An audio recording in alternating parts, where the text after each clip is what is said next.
কেমন আছেন বন্ধুরা? আমার ব্লগ আপনাদের কেমন লাগছে কমেন্ট করে অবশ্যই জানাবেন। এই যে প্রদীপ বা বাতি, এর অনেক গুরুত্ব আছে। মানুষের জীবন এইরকম বাতির মতো জ্বলে ওঠে। প্রথমে শিখাটা ছোট থাকে, তারপর সেটা বড় হয়, তারপর আবার ছোট হতে হতে নিভে যায়। সেরকম জীবনের শুরুতে দিনের শুরুতে সকাল শুরু হয় স্নান করে।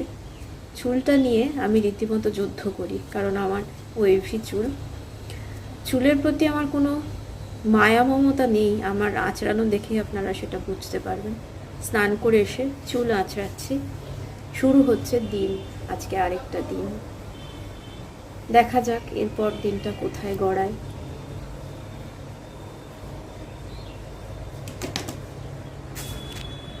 নমস্কার, আমি জীবন নদী আপনাদের সামনে এসে গেছি আজ 13 নভেম্বর 2024, আরও একটা নতুন দিন নিয়ে, নতুন ব্লগ নিয়ে।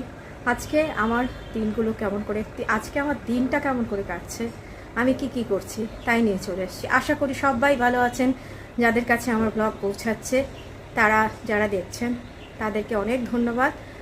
আর যারা এখনও সাবস্ক্রাইব করেনি তারা প্লিজ সাবস্ক্রাইব করে পাশের বেল আইকনটি ক্লিক করে দেবেন, যাতে সমস্ত নোটিফিকেশন আপনার কাছে পৌঁছায়।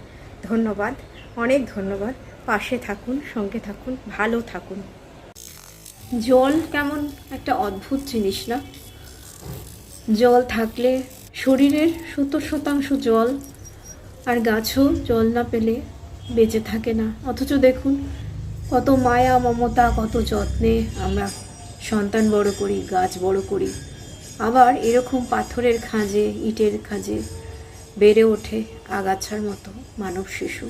আমরা যদি তাদের দিকে একটু লক্ষ্য রাখতে পারি, একটু ভরসা দিই, তাহলে কিন্তু সুন্দর ব্রিডিং হার্টের মতো ফুল হয়ে ফুটতে পারে তারা।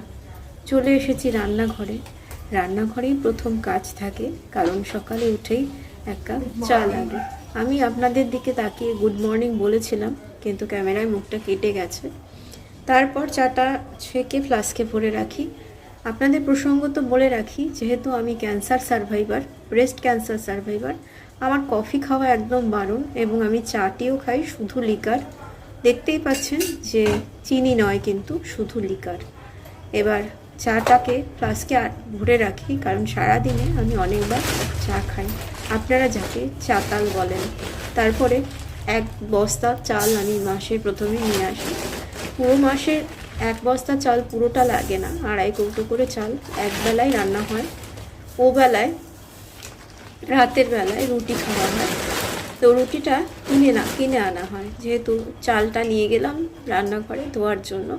তারপর বসার আমার ছোট্ট একটি ঘর আছে, আর এই 1 মগ চা নিয়ে আমি বসে, আমার এই জানলার বাইরেই হচ্ছে সেই বিরাট জঙ্গল, যে জঙ্গলের জ্বালায় আমি মশার কামড়ে অস্থির হয়ে যাই। এই জায়গাটি আমার বড় প্রিয়।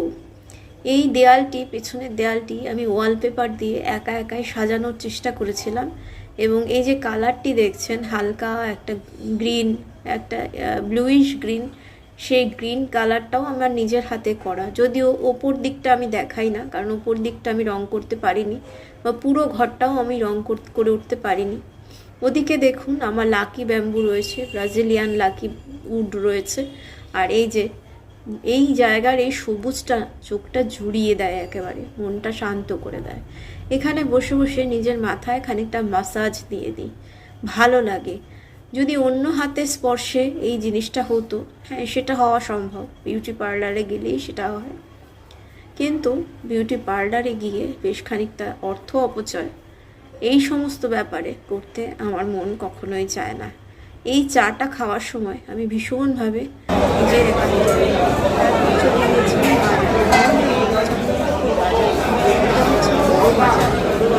মাছ বাজার। এখানে দেখুন কাঁকড়ার দাঁড়াগুলো বেঁধে রয়েছে। এখানে ছোট কিছু কসারিরা বসেছে। এটা হচ্ছে নিচু বাজার, মানে এই এলাকায় মাছ কুটুমিরা বসে, কাঁকড়া বসে, মশলাপাতি নিয়ে বসে, আর সবজিওয়ালা। এইখানে সিটগুলো একটু নিচু, এবং এখানে সবজি বসে। আর যেটা দেখালাম মাংসের দোকান, আপনাদের বিখ্যাত দাদাবাবুর মাটি সাপ্লাই, সেই জায়গাটা দেখালাম। এই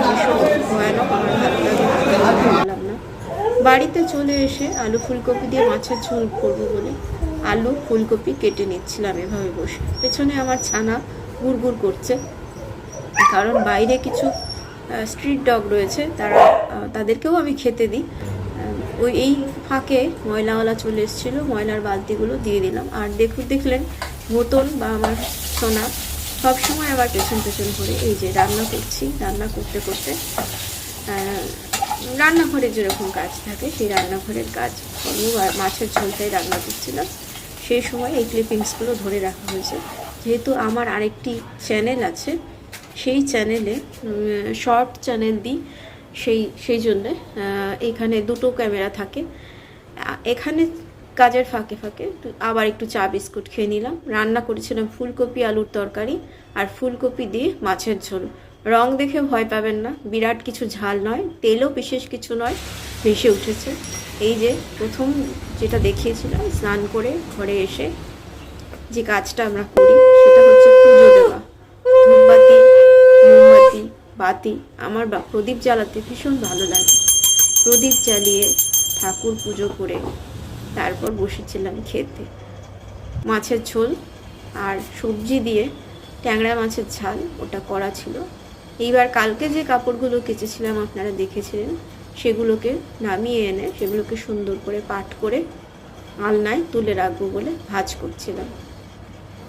আমার ব্রেস্ট ক্যান্সার, ডান দিকের ব্রেস্টটি আমার বাদ গিয়েছে এবং 13 বছর 5 মাস আমি রেকারেন্স ফ্রি হয়ে আছি। আমার যে ক্যান্সারটি হয়েছিল তার নাম হচ্ছে ট্রিপল নেগেটিভ ব্রেস্ট ক্যান্সার। ফাঁকে যেহেতু আমি ব্রেস্ট ক্যান্সারের রোগী, সেহেতু আমি নিজেকে অ্যাক্টিভ বা সচল রাখার জন্য আমার ঘরের সমস্ত কাজ নিজেই করি। আমার কোনো গৃহ সহায়িকা নেই, কোনো রান্নার লোক সাহায্যকারী নেই, কেউ নেই। আমার এই কাজগুলো করতে কিন্তু ভালোই লাগে, কারণ সারা দিন আমি একাই থাকি। আমার এই একাকিত্বের সঙ্গী হচ্ছে আমার ছানা ঘোতন বা ঘুতেসান, এবং ঘুতেসানের ছোট্ট বাচ্চাটিকে মাঝে মাঝে নিয়ে আসা হয়। এখনও যদিও শিশু, সেই জন্য পুরোপুরি বাড়িতে স্থায়ীভাবে আনা হয়নি।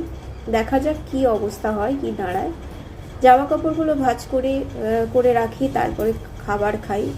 খেয়ে দুপুরের এই যে সময়টুকু আপনাদেরকে টাটা বলে দিই, তারপর আমার 2টো চ্যানেলের এডিটিং নিয়ে আমি ব্যস্ত হয়ে পড়ি। সেইটুকু আর দেখাই না।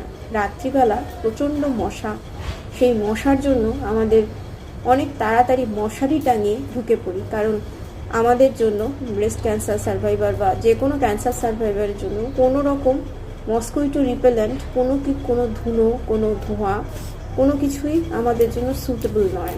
সেই কারণে সন্ধেবেলার দৃশ্য আর দেখায় না। এই যে আমার খাবার পড়েছি। শুভ দুপুর। ব্লগটা এখানেই শেষ করছি। আশা করি সবাই ভালো লাগবে। আশা করি সকলের ভালো লাগবে। সবাই ভালো থাকবেন, জুড়ে থাকবেন, বন্ধু হয়ে পাশে থাকবেন। আমিও সকলের পাশে থাকব। জীবন একটা বৃত্ত থেকে শুরু হয়ে আরেকটা বৃত্তে গিয়ে মেশে, একটা দ্বীপ থেকে শুরু হয়ে আরেকটা দ্বীপে গিয়ে নেভে। দ্বীপ চলে, আত্মা মানুষের শরীর থেকে আরেক শরীরে যায়। অনেক ভারী কথা বলে ফেললাম। আজকের মতো টাটা।